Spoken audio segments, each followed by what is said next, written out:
Social media వాడకం పెరగడంతో publicity దక్కించుకోవడం అనేది చాలా సులువైపోయింది. ఇక మనం ఇన్స్టాగ్రామ్ ఓపెన్ చేస్తే చాలు హీరోయిన్లు జిమ్ముల్లోంచి చెమటలు చిందించి బయటకు వచ్చే వీడియోలు కుప్పలు తెప్పలుగా మనకు దర్శనమిస్తాయి.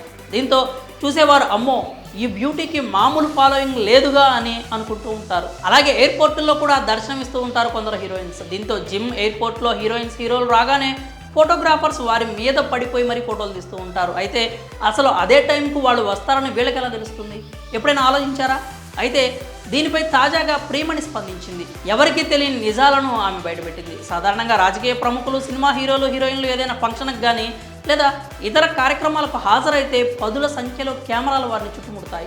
మరీ ముఖ్యంగా జిమ్ సెంటర్స్లో, ఎయిర్పోర్టుల్లో లేడీ సెలబ్రిటీలు కనిపించినప్పుడు మేడం ఒక్క ఫోటో ప్లీజ్ అంటూ ఫోటోగ్రాఫర్లు అడుగుతూ ఉంటారు. అయితే అదంతా సెలబ్రిటీల పబ్లిసిటీ స్టంట్ అని, ఆ ఫోటోగ్రాఫర్స్ డబ్బులు ఇస్తే వస్తారని సంచలన నిజాలు బయటపెట్టింది స్టార్ హీరోయిన్ ప్రియమణి. ఓ పాడ్కాస్ట్లో భాగంగా ప్రియమణి అసలు మ్యాటర్ రివీల్ చేసింది. ఈ విషయం ఇంతవరకు బహుశా ఎవరికి తెలియకపోవచ్చని, ఇది ఎక్కువగా ముంబైలో జరుగుతుందని చెప్పుకొచ్చింది. సెలబ్రిటీలు జిమ్, ఎయిర్పోర్ట్లో కనిపించగానే ఫోటోగ్రాఫర్లని ముందుగానే సెలబ్రిటీలు అరేంజ్ చేసుకుంటారని వెల్లడించింది. ఎంతమంది కావాలి, ఏ టైంకి రావాలి అనే విషయాల గురించి ముందుగానే చర్చించుకుంటారని, జిమ్, ఎయిర్పోర్ట్ ఇలా ఏ ప్లేస్కి రావాలి అనేది ఫిక్స్ చేసుకుంటారని ప్రియమణి చెప్పుకొచ్చింది. వీళ్ళందరికీ సెలబ్రిటీలు ఎప్పుడు వస్తారో, ఎక్కడ ఉంటారో అనే విషయాలు చెప్పే వ్యక్తి ఒకరు ఉంటారని, ఫోటోగ్రాఫర్లు ఫోటోలు తీసుకున్నాక ఆ వ్యక్తి వారికి డబ్బులు ఇస్తాడని ప్రియమణి వెల్లడించింది. ఇన్నాళ్ళు వారంతా చిన్న చితక యూట్యూబ్ ఛానల్ వాళ్ళేమో అని అనుకున్నాం, కానీ వాళ్ళు పెయిడ్ ఫోటోగ్రాఫర్స్ అని ప్రియమణి చెప్పుకొచ్చింది. మరి ఈ విషయంపై మీరేమనుకుంటున్నారో మీ అభిప్రాయాలని కామెంట్స్ రూపంలో తెలియజేయండి.